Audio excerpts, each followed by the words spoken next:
Okay, and we're back with another episode of Floored Media Friend Zone. Joining me in the studio for the second time is Jason Kinzel.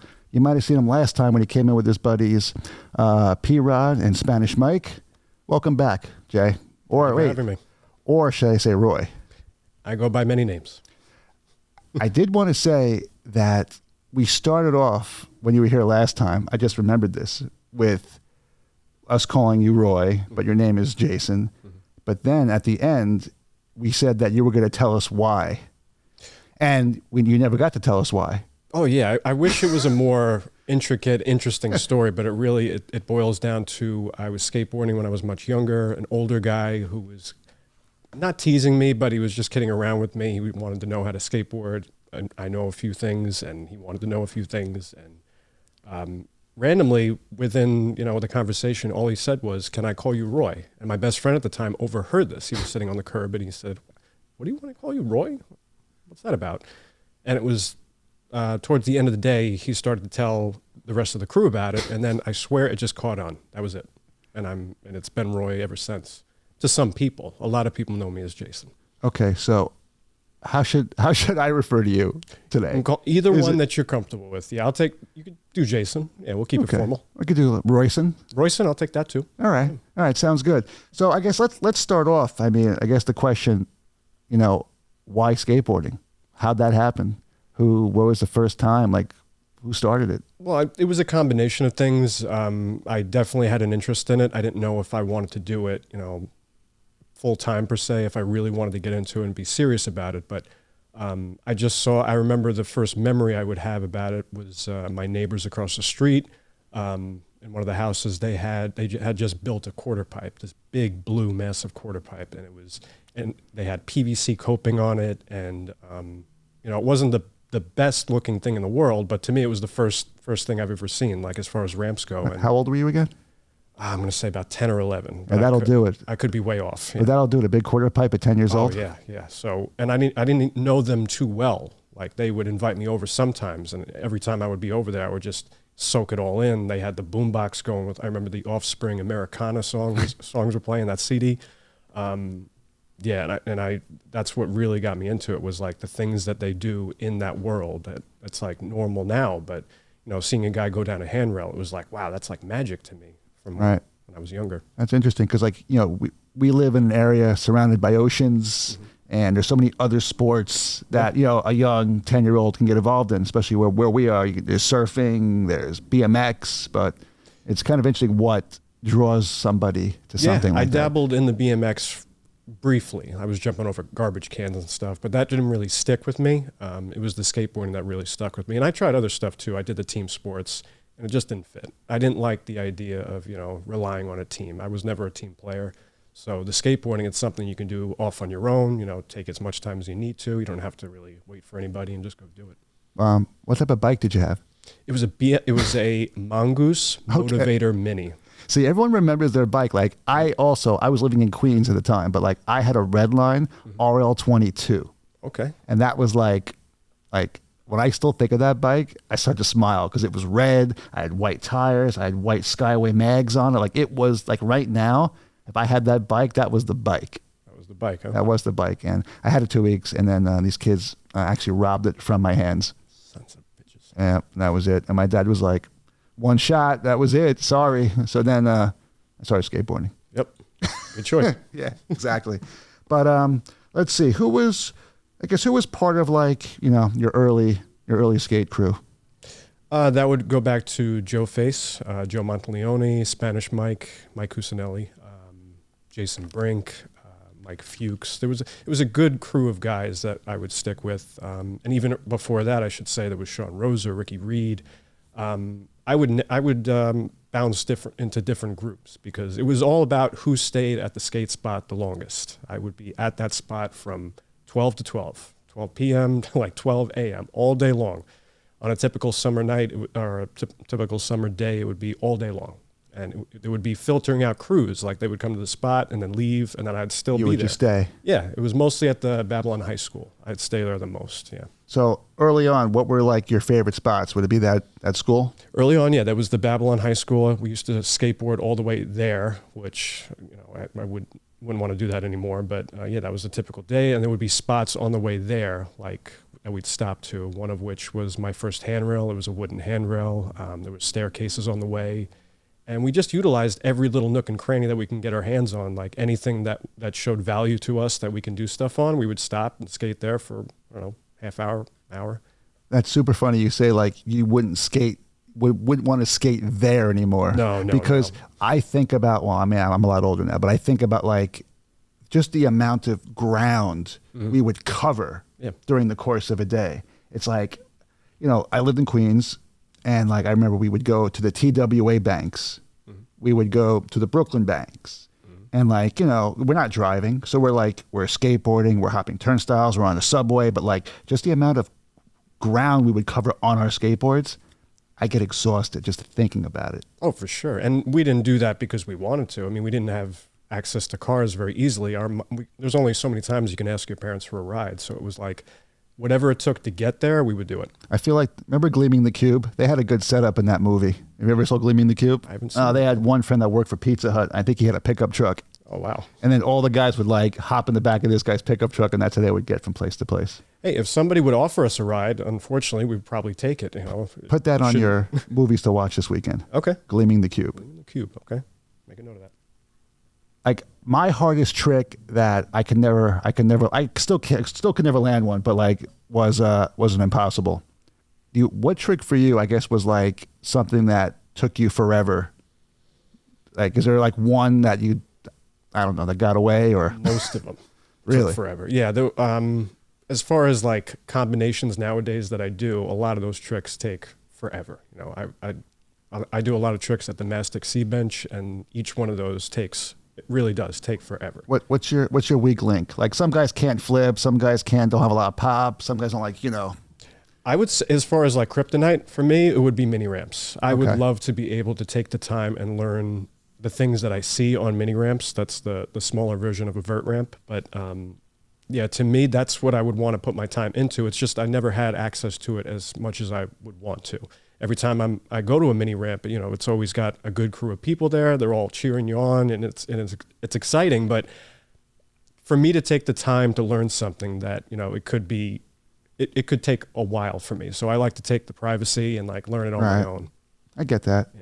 And then I guess we were talking earlier that also Paul Rodriguez also is not good at impossibles. Well, I would say that changed now. Yeah. Well, tell me. What happened? Well, yeah, we were at coincidentally, we were at the Babylon High School. We took a stop there, and we were just skating flat ground. I did the stupid thing of asking him to play a game of skate because I knew I was going to get whooped. Right. There was no question. But you want to, at least one time, you want to have the opportunity to go against the best, and that's exactly what I got. I got whooped. But after that game, we played a game. He explained it to me called 8 Up, which is popular in California. You do a trick that you want to improve on. So it's not necessarily you're learning something or you're trying to get somebody with a letter. It's so you can improve and sharpen the sword or knife and get better at that trick. So he asked me what I wanted to do, and I told him I'd rather do impossibles better than what I have been doing them as. Usually they're pretty slow. I can't get them down things yet or put them into grinds. So he right away said, no, I can't do that. I can't do that. I said, well, that's surprising. And why not? Let's see you try one. So he has the thing where all his tricks are popped. They're always sky high, precision, perfect. Yeah, I know. He looks like a machine when he's... Yeah, that's his wheelhouse. That's what he knows. Impossibles are a little different because you're scraping the board on the ground. It's not necessarily a pop, depending on who does it. But this one, to learn it, you got to scrape it off the ground. It's all about the scoop. And I'm big on foot placement. And I asked him, let's see you try one. And I saw his back foot was closer to the edge of the tail, whereas it should be very close to the bolts. That's where you get the scoop from. And also I have a trick where you would turn your back foot just slightly, a little bit towards the inner part of the board. And it didn't take much. I think he got a half a wrap in just a couple goes. And you could see it in his face. As soon as he wrapped it, he looked at me and was like, I'm like, wow, that's great. That's awesome that he learned it so quick. Where were you doing this? This is at the Babylon High School, right in the street. How crazy is that story? You're at Babylon High School Yep. with one of probably the most well-known professional skateboarders, I'm going to say maybe in the world, and you're there locally, like in your hood kind of, teaching him how to land an impossible. Yep. I'm very thankful for that. That's pretty crazy. Yeah, he was very excited about it. He made this whole video about it, and he tagged me in it, so I appreciate all of that. Yeah, when he was here, that was the first time I met him. He definitely seemed like, down to earth, regular. Oh yeah, he was very guy. receptive to any type of suggestions because there's not many people that are giving him tips. He's the one making trick tip videos. Like he's teaching other people. And I remember right after that happened, I got a slew of DMs from all these kids. Hey, what's the secret? Because he put it on his page as Roy taught me the secret. Right. So I got all these kids now asking me, what's the secret? What'd you tell them? And I'm like, everybody's different. Like the best way to learn a trick and to give someone advice is if you see them try it in front of you. Right.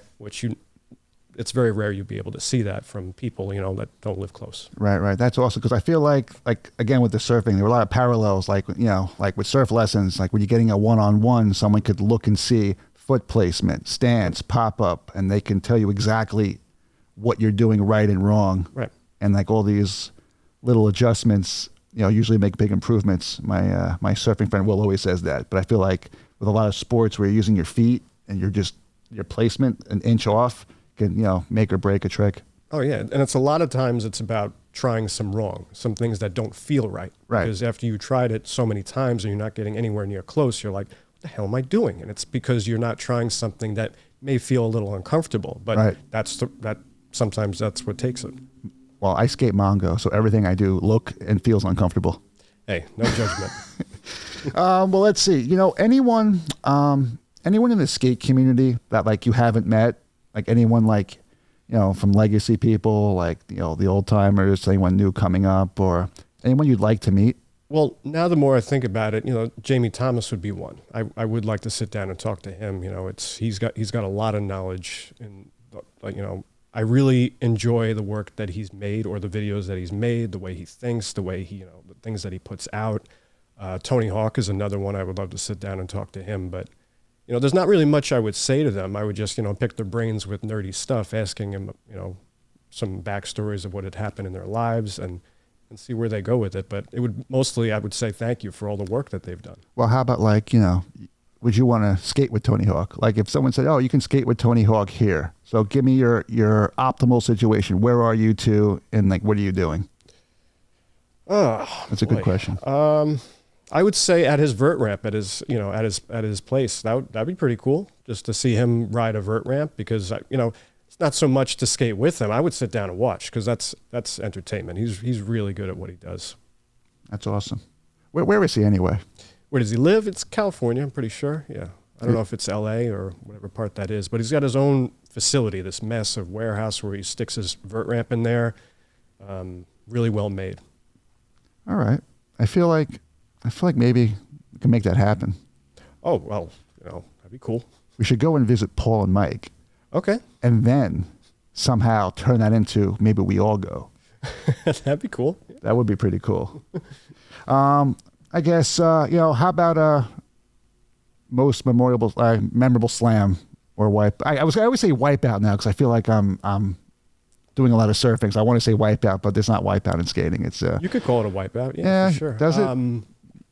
I would say the one at the Banks, and I think it was either 08 or 09 at the back to the Banks contest. It was at the 10-stair handrail.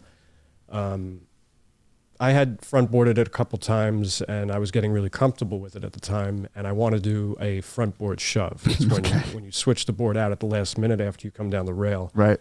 And a lot of people were like questioning, why are you just trying to do a front board again? You've already done that. No, like I had to explain to each person, I'm trying to shove it out. So, and I felt like I got it. Like at one point I did land it on one foot. And I just underestimated it at one point, and you're in trouble going on a handrail when you can't feel the board and there's nothing there. And right. I did this backwards slam, almost a half a sack onto the rail, slammed onto my back. That one I felt for weeks. But the upside of it was that a couple weeks went by and I came home. I was coming home from the city, skating the city, probably the Banks as well. and I look up on the Jumbotron and I see my slam playing out on the Jumbotron in slow motion. I thought that was really cool. Yeah.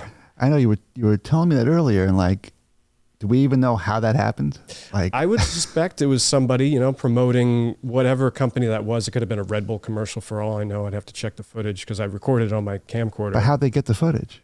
I don't know. There was a lot of people in that crowd. There was many, many people. Yeah, so- because it's not like they robbed it off social media, because that was before. Oh, for sure. Yeah. So like someone that was there that saw it sent it Yeah. purposely to someone Yeah.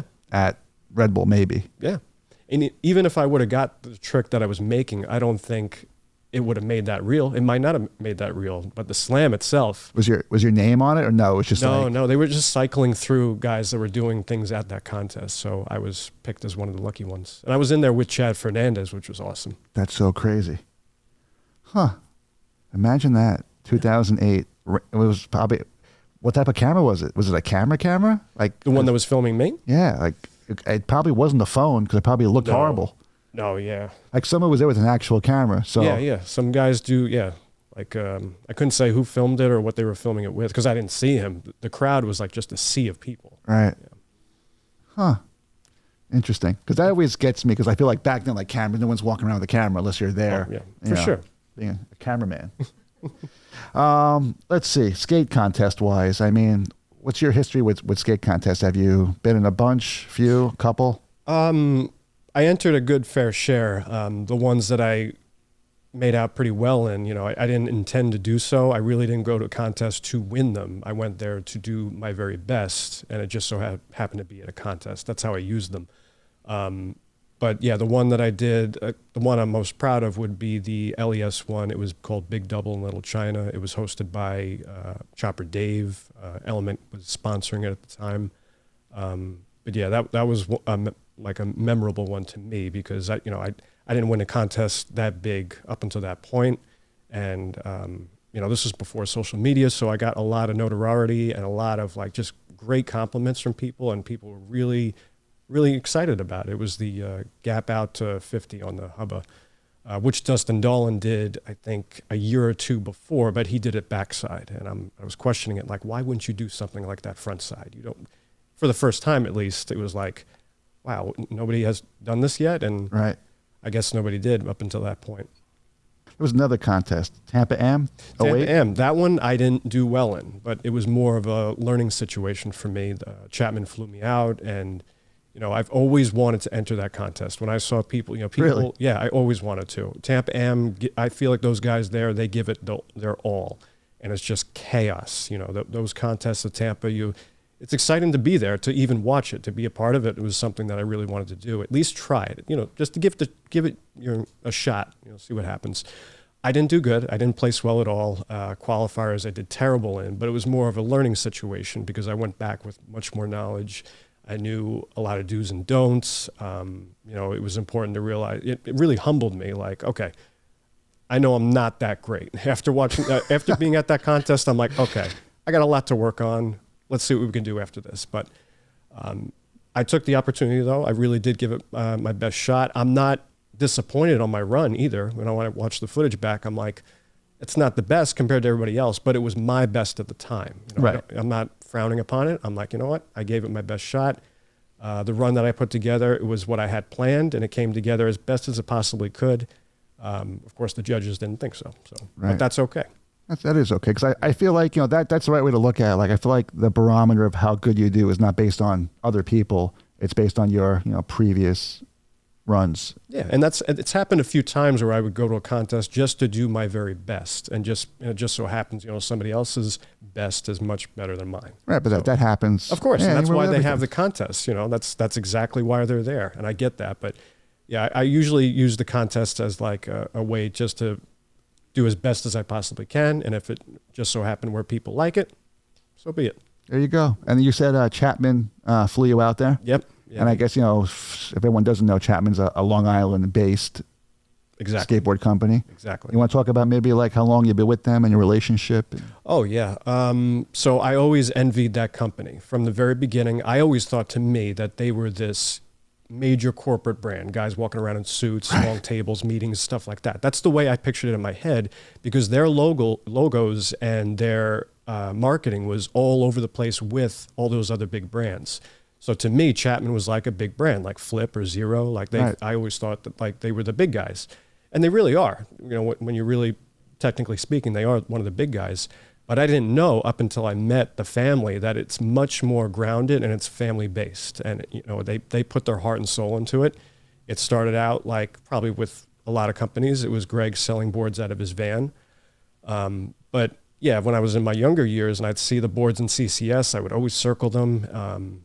And yeah, I definitely envied the company. A lot of great guys have come out of there. Jake Johnson, Billy Rohan, Anthony Furlong, all these great guys came out of there. So when I met Greg for the first time, it was just a pleasure to speak to the guy. He's really into skateboarding. Like he's very open about it, and he'll talk to you about it forever. And it's great to hear it. He's very passionate about it. But around the time where he started to help me out, I remember that first day, I would say I was around 18, 19. And he was just saying some really nice things to me. And he asked me that very day, he said, "Hey, you know, I got this new board. We're trying out these new boards. It's got a fiberglass layer in it." He was like, "I would like you to try it. Let me know what you think." I'm like, "Absolutely, sure." And I go for my wallet because I'm like, that's what I'm used to. And he said, No, take it. I went home that day and I was I played it cool. I walked out of the shop. "Oh, thank you very much." But I walked out of that shop and I was running all the way home. I'm like, I can't believe it. He gave me a board. Like, this means a lot. I told my friend Tommy in a deli, I was like, "Can you believe this?" And he was like, let me just ring up this customer. Not to interrupt you, but do you still have it? That first board, no. I mean, each board that I have, I run them into the ground until they're absolutely nothing. But with respect, I mean, I use them up until they are, you know, flat as a pancake, and they just don't have anything left to them. Right. Yeah. So that was the first time, and ever since then, you know, it wasn't like a steady thing. It was a lot of times I would walk in the shop and he'd see my board and say, "What are you riding that for?" He's like, "Let me give you another one." And I'm like, "Absolutely, sure. Right. Thank you so much." Yeah. So, but I'm very grateful that, you know, he saw something in me, and it's very hard to judge yourself. So I didn't know if I deserved it or not, you know, back then. Right. And even to this day, I question it, but still the fact that he gave me the opportunity, I'm very grateful for. Well, then, you know, let's just flash forward to a month ago. Mm-hmm. Is that your first pro deck? Yeah, the first signature model. Yeah, very excited about that. Yeah, it was, you know, he did mention it to me, I would say a few years back. And again, that same situation. I played it cool. Right. I went home and told my girlfriend, Katie, I'm like, he's talking about a board. I'm like, wow, that's amazing. Because to me, that's one of the highest honors. You know, to a lot of people, it's subjective of, you know, how high you want to go in skateboarding. Right. To me, seeing my name on the board means so much. Like, I can't get over that fact. And even when I see it over and over again, I'm like, I trip out on it. I'm like, can't believe it. It's right there. That's my name. And what was the inspiration? Because it also, the release of the board came with a movie. Yes. Darkest Eyes. Darkest Eyes. So I guess, you know, if you see the board, you know what it is, but what was like the inspiration, the backstory behind the design of the board in the movie? Well, to go in order, I had the video part pretty much almost done when I was showing Greg, and we were talking about where it should go, you know, the destination and how to put it out. And once the talk about getting a board, he wanted to get some ideas. We had some meetings, and you know, I have a handful of franchises that I just adore, and you know, I'm with them to the very end. And it was Halloween being one of them, you know, of course, and it was during the season too, so it was a perfect time. And I just explained to them, you know, might be a good idea, get Michael Myers up there, and you know, we'll see what happens with that. I didn't really think too hard into it. Like Tony Memento, he was very, you know, he listened to everything that I was asking for, and he made something even like twice as good as I could even put in my head. Like, everything came out so awesome. I can't thank him enough for that. The video part itself, it came out great as well. John Testa put in a lot of work into that. But yeah, I'm really happy. Everything turned out much better. Like, you always have this picture in your head of what it could end up, and everything, like the premiere itself that very night, the amount of people that showed up, like, I was so grateful. I'm like, this is so much better than what I had pictured in my mind for whatever reason. So I couldn't make it. I was out of town, but I did see. Oh, that's okay. I see on social. Oh yeah, there were like a ton of people there. Oh, it was very overwhelming. I tried to give, like I was saying on social media, I tried to give everybody at least one hug. Like, it meant the world to me. That's so and awesome. some guys really sacrifice. One guy, Billy, he came from surgery to the premiere. Like, that was incredible. He was coming out of anesthesia, and then he goes to a premiere. I'm like, does he remember it? yeah, it seems like he did. Yeah, he was standing up. That's so awesome. Oh God. But you know, are there, besides I guess Chapman, are there any other brands, I guess, you know, that are like supporting the cause these days? Yeah, Dickies. Dickies does help me out. Bunger for sure. Those guys have been helping me out for so long, and I can't thank them enough. Sammy at Bunger, like those guys, I love that shop. Dickies too. Not too many others. I mean, anybody that's helped me throughout the years, of course, I thank them a bunch. But those are the major ones I can think of off the top of my head. All right. You know, is there like one trick that you're glad to have in your bag? Because I feel like growing up, I had a friend, like, I don't know, I don't remember just specifically. I remember, like, you know, everyone had a trick they were like super proud of. They can like bang out like with precision, like every time on a call out. Is there something like that you do that's like your thing? I don't know if it's my thing. Or just something you know, that you have locked in and it's like your go-to. I really enjoy, I learned this on the C-bench at Mastic, front Smith grinds to switch crook. I got that from Guy Mariano watching Fully Flared 1,000 times, and I thought that was one of the coolest tricks in his part. I don't know why that stuck out to me, but I went and tried it at the time, I was trying it for hours, and once I finally got one, I was so excited, and I just continued to do that. Maybe every so often I would go to the park, I would try to throw it into my repertoire. And every time I got it, I was so excited about it. I'm like, this is so cool to have this trick. And when I posted it, Guy Mariano commented on the post, and really? that I was running around the block so excited about that, because that meant a lot to me. The guy that, you know, I was emulating, the guy that, you know, I got that trick from, he's giving me, I forgot, even if it was like a thumbs up or a good job, awesome, whatever he said in that comment, I was like, wow, that's great. So yeah, when I pull that trick out, you know, I'm very happy about that one. That's awesome. You know, let's go like this. The year is 1990 something. Mm-hmm. Like, what's your go-to hardware? Because I have a funny story about like an old board I had, and I still have it here. Okay. But like what was your go-to like truck setup? And well, it hasn't changed much. Really? Yeah. If we want to break down the board, it's Chapman deck, it's Thunder trucks, it's most of the time it's Spitfire wheels and Bones bearings. I would say I ride an 8.5 wide board. I like a mellow concave. Spitfires, I would say 101 durameters, and I've been doing 56s now, which is kind of higher in the millimeters. But yeah, I'm very, very specific on the board. I kind of obsess over it. You know, if something's off, I will know right away. Things like guys standing on the board, that's a no-no. That's cringy to watch to me. Watching guys, you know, if they've got like dirt on the bottom of their feet and they stand on a fresh board, that kills me. Right. That's awesome. Yeah, I'm very specific about it. The truck tightness, that I obsess over so much, too much, in fact. So what is it? Is it too loose or too tight? Where are you? It's a combination. So I learned that Chris Cole actually does the same thing, where the top truck is looser than the back. Okay. And he vocalized it in a way that I understand, because in my head, I can't really say why I do that. Well, I do the same, because I feel like it's like a car. You want the front to be able to steer a little better. Exactly. That's exactly what he said too. It's the focal point he used. The back truck is the focal point. That's where most of your weight is over. So the front truck is really just following the lead. You know, that's where you're turning. Well, think anything that turns. Yeah, exactly. An airplane. Yeah, and I never knew. I thought I was a freak, because people get on my board and say, "Why are they so damn tight? What's the matter with you?" I'm like, "No, because that's the way I like it." Well, especially pushing Mongo.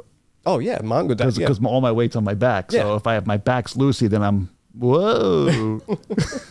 But the reason I brought this up, I don't know, it was like probably 1980 something. And I always like to try like weird things, which I still do when it comes to like parts of my car or whatever. But like, yeah, my go-to setup, the last board I ever skated was an Acme Everslick, because Everslicks were popular back then. I remember those. Yeah. I had like New Deal grip tape, always had Gold Wing trucks. I had those too. And the brand of wheel was called Real Small. That was like the brand back then. Real Small, or was it Real Skateboards? It was Real, but the wheel said Real Small, and they were like tiny. I forgot the size, but they were like almost the size of the bearing. They were teeny. They're in the back. You could check them out. But the trucks, they were like, do you remember this? They were called Z-Roller. Z-Roller? Yeah. That might have been before my time. It was a truck that came out that said you could grind anything. So in the middle of the truck, there's a aluminum roller. The whole center of the truck has a thick, long roller. So if you like go up on like a jagged concrete curb, it'll roll and it'll spark, and you could like grind anything. That's pretty cool. Yeah. But are you grinding or are you rolling? Is the truck doing the roll? It's spinning, but kind of. Okay. It gives you enough, I guess, movement and momentum just to keep just going across whatever, I guess you're trying to do. But I still have that board in the back. That's pretty cool. I would like to see that. And I skated the shit out of that board. And it was like, I think it was the last board I really used a lot. But those trucks, when people see those trucks, they flip out because most, if you're born like in 90 something, they think that company was only around for a couple of years. Yeah, unfortunately, I feel as though that I've broken every major brand truck company. I've experienced all the brands, the major brands. Yeah. Like I had Royals, Ventures, Tensors, Independents. I've tried those too. I actually broke the base plate on one of those. Really? Yeah. I used to snap all the bolts. So I had those Grind King. The Grind Kings, I had those too. Yeah, I love Grind Kings. But yeah, most of the trucks that I broke, I would just keep, bouncing back and forth to different brands until I got onto Thunders. Thunders, for whatever reason, they take a beating. They take a lot to even last, to the point where you're grinding down to the axle. But I've had such good luck with them. The first pair of trucks that I broke, it was because somebody ran them over with a truck. Coincidentally, it was in the city. Yeah, the first pair that I ever broke. I'm like, well, you can't get mad at that. Right. What are you going to say about that? That's so crazy. What else? I'm trying to think. There was something else I would ask you. I think we have like a kind of a mutual friend. I think you skated with Brett Conti maybe once or twice. Yep. Yeah. I met him on a. I was doing like video work for a Cliff Bar event, and we had we were doing a surf, bike, and it was surfing, biking, and bouldering day. Oh wow, that's busy. So the Cliff Bar bus picked us up, and we first went to the ocean in Rockaway. So it was Brett and like a whole squad of other people in miscellaneous media positions, and then we went biking around Manhattan, and then we went bouldering in Central Park. That is very busy. It was a hell of a day, but skating with him because I know now he's traveling the world and he's skateboarding and he has his own. What's the name of his company again? Is it Fortune? Fortune. Yeah, Fortune. Yeah. He was a part of the clique, or our group, for a long time. Up until not too recently, the crew has kind of separated, but he was definitely a part of it. He's cousins with Caruso, so yeah, I got to know him pretty well, and yeah, he was really good. He's still very good. Yeah. He's very talented at what he does. Seems like I see him on Insta. He's super fluid. Yeah, very fluid. Yeah. And and Caruso. Yeah, Caruso. That guy, he's doing big things. Skated across America. That's one of those things, when you think about, I don't want any of that smoke. That is some serious, grueling work to do that. I would do it. You do it? I would do it, but on an electric board. Electric, yeah. To push all the way. I think about that now. After he did it, I'm like, I can't believe you did that. It's such an accomplishment to have in your life. Especially the fact that he broke a world record on that too, Guinness Book. It's really incredible that he did that. It's incredible that he didn't switch up his equipment. I don't know if he did that on purpose just to prove a point, or because he did have spares. He did bring extra wheels with him for a good reason. Well, his shoes too. Shoes, yeah. He switched up his shoes. Did he? Because somebody sent him shoes to, I think, one of his motels that he was staying at. So that was a good plan. I mean, the rubber goes, skating down a hill and you have to stop, that rubber on the bottom of the sole, that comes off pretty easy. But yeah, the wheels, I'm glad that he made it all the way. So he has only one set to say, these are the only ones that made it. I wonder what brand they were. I never heard of him. And when he said it out loud, I never heard of him. I thought he would do some brand that we're familiar with, but they're on the softer side, on the softer scale. But they're definitely not longboard wheels. It's not something that you would go ride a longboard on. Right. Interesting. But I think I don't know. I think we covered all our bases. Yeah. I don't know. Anything else you want to add or tell people that they should know, or anything coming up, or where they can get your board? Well, the board link is in my Instagram bio. If you ever want to get a few of those, the link also to the video is in there. I definitely have to thank, the whole Chapman family. They've been supportive of my whole life. Tony Memento, he designed the board, like I was saying. He did such a fantastic job on it. Sal also, from that movie that we filmed, he put in a good, he was playing the victim, and he's the one who really sold it. Because I went in there with the full intention, this could take a while, might have to go back and forth a couple times, but it was one night we took, and it was from 7 to 1 in the morning, and I was paying fully attention to detail. John Testa asked me, he was like, is there any kills that you may want to recreate? I'm like, absolutely. There you go.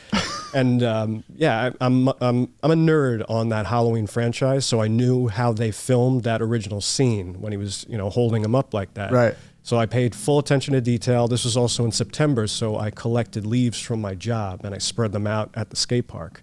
Yeah, I went a little bit overboard, but now that I'm sitting back and watching it, I'm like, I'm glad I did all that. That's a great tidbit. Yeah, that's what they did in the original movie in '78, because that was filmed in Pasadena, California.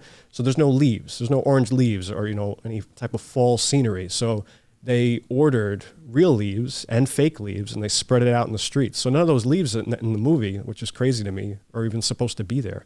Wow. So now, not only do you know a lot about Seinfeld, you know a lot about. Oh, I'm very deep into the Halloween franchise. We actually met the real Michael Myers, Tony Moran.